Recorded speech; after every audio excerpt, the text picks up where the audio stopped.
दोस्तों, अब हम गीता का 5वां अध्याय प्रारंभ कर रहे हैं, जो कर्म योग है। यह कृष्ण भावना भावित कर्म है। अर्जुन ने कहा, हे कृष्ण, पहले आप मुझसे कर्म त्यागने के लिए कहते हैं और फिर भक्तिपूर्वक कर्म करने का आदेश देते हैं। क्या आप अब कृपा करके निश्चित रूप से मुझे बताएंगे कि इन दोनों में से कौन अधिक लाभप्रद है? दोनों में से कौन श्रेष्ठकर है?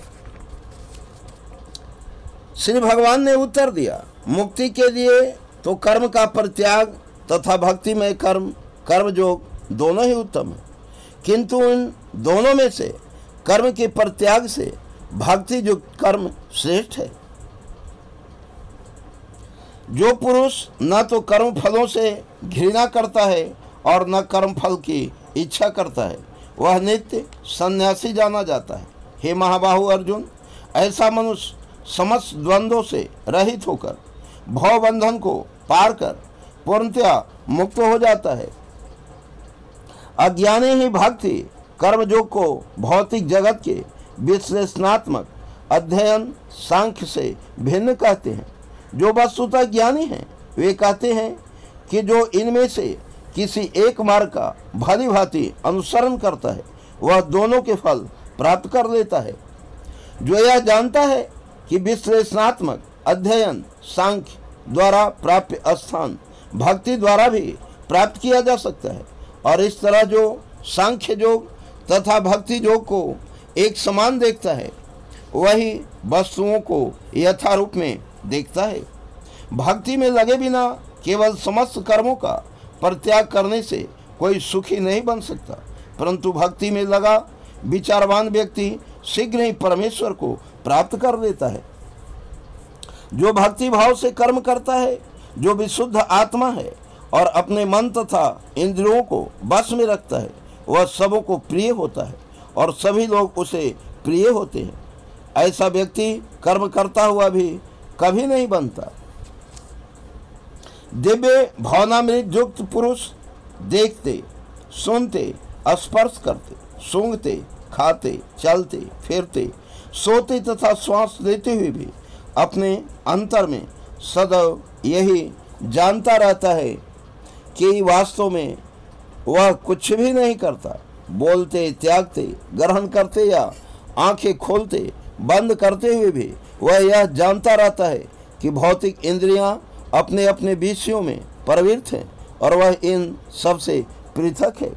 जो व्यक्ति कर्म फलों को परमेश्वर को समर्पित करके आसक्ति रहित होकर अपना कर्म करता है, वह पाप कर्मों से उसी प्रकार अप्रभावित रहता है जिस प्रकार कमल पत्र जल से अस्पृश्य रहता है। जोगी जन आसक्ति रहित होकर शरीर, मन, बुद्धि तथा इंद्रियों के द्वारा भी केवल शुद्धि के लिए कर्म करते हैं। निश्चल भक्त शुद्ध शांति प्राप्त करता है क्योंकि वह समस्त कर्म फल मुझे अर्पित कर देता है। किंतु जो व्यक्ति भगवान से युक्त नहीं है और जो अपने श्रम का फल कामी है वह बंध जाता है। जब देहधारी जीवात्मा अपनी प्रकृति को बस में कर लेता है और मन से समस्त कर्मों का परित्याग कर देता है, तब वह 9 द्वारों वाले नगर भौतिक शरीर में बिना कुछ किए कराए सुखपूर्वक रहता है।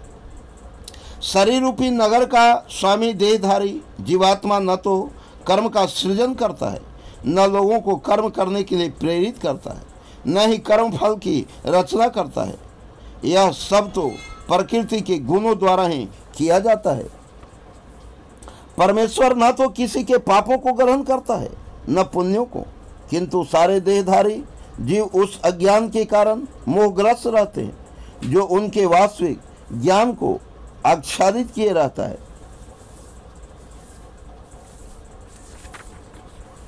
किंतु जब कोई उस ज्ञान से प्रबुद्ध होता है जिससे अविद्या का विनाश होता है, तो उसके ज्ञान से सब कुछ उसी तरह प्रकट हो जाता है जैसे दिन में सूर्य ये सारी वस्तुएं प्रकाशित हो जाती हैं। जब मनुष्य की बुद्धि, मन, श्रद्धा तथा शरण सब कुछ भगवान में स्थिर हो जाते हैं, तभी वह पूर्ण ज्ञान द्वारा समस्त कलमश से शुद्ध होता है और मुक्ति के पथ पर अग्रसर होता है। विनम्र साधु पुरुष अपने वास्तविक ज्ञान के कारण एक विद्वान तथा विनीत ब्राह्मण, गाय, हाथी, कुत्ता तथा चांडाल को समान दृष्टि समभाव से देखते हैं। जिसके मन एकत्व तथा समता में स्थिर है, उन्होंने जन्म तथा मृत्यु के बंधनों को पहले ही जीत लिया है। वे ब्रह्म के समान निर्दोष हैं और सदा ब्रह्म में ही स्थिर रहते हैं। जो न तो प्रिय वस्तु को पाकर हर्षित होता है और न अप्रिय को पाकर विचलित होता है, जो स्थिर बुद्धि है, जो मोह रहित है और भगवत विद्या को जानने वाला है, वह पहले से ही ब्रह्म में स्थिर रहता है। ऐसा मुक्त पुरुष भौतिक इंद्रिय सुख की ओर आकृष्ट नहीं होता, अपितु सदैव समाधि में रहकर अपने अंतर में आनंद का अनुभव करता है। इस प्रकार स्वरूप सिद्ध व्यक्ति परम ब्रह्म में एकाग्र चित्त होने के कारण असीम सुख भोगता है। बुद्धिमान मनुष्य दुख के कारणों में भाग नहीं लेता, जो कि भौतिक इंद्रियों के संसर्ग से उत्पन्न होते हैं। हे कुंती पुत्र, ऐसे भोगों का आदि तथा अंत होता है, अतः चतुर व्यक्ति उनमें आनंद नहीं लेता।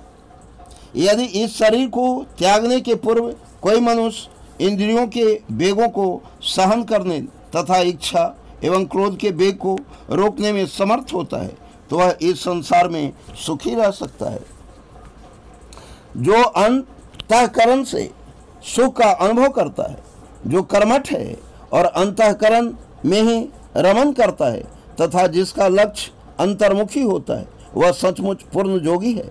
वह परम ब्रह्म में मुक्ति पाता है और अंततोगत्वा ब्रह्म को प्राप्त होता है।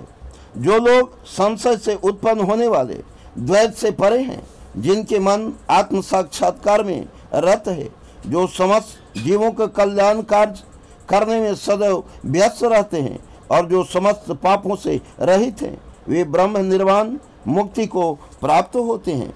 जो क्रोध तथा समस्त भौतिक इच्छाओं से रहित है, जो स्वरूप सिद्ध आत्म संयमी है और सवन सिद्धि के लिए निरंतर प्रयास करते हैं, उनकी मुक्ति निकट भविष्य में सुनिश्चित है। समस्त इंद्रिय विषयों को बाहर करके दृष्टि को भावों के मध्य में केंद्रित करके प्राण तथा अपान वायु को नथनों के भीतर रोकर और इस तरह मन, इंद्रियों तथा बुद्धि को बस में करके जो मोक्ष को लक्ष्य बनाता है, वह योगी इच्छा, भय तथा क्रोध से रहित हो जाता है। जो निरंतर इस अवस्था में रहता है या अवश्य ही मुक्त है। मुझे समस्त यज्ञों तथा तपस्याओं का परम भोक्ता, समस्त लोकों तथा देवताओं का परमेश्वर एवं समस्त जीवों का उपकारी तथा हितैषी जानकर मेरे भावनामृत से पूर्ण पुरुष भौतिक दुखों से शांति लाभ करता है। इस प्रकार से हमारा यह अध्याय समाप्त होता है, 5वां अध्याय।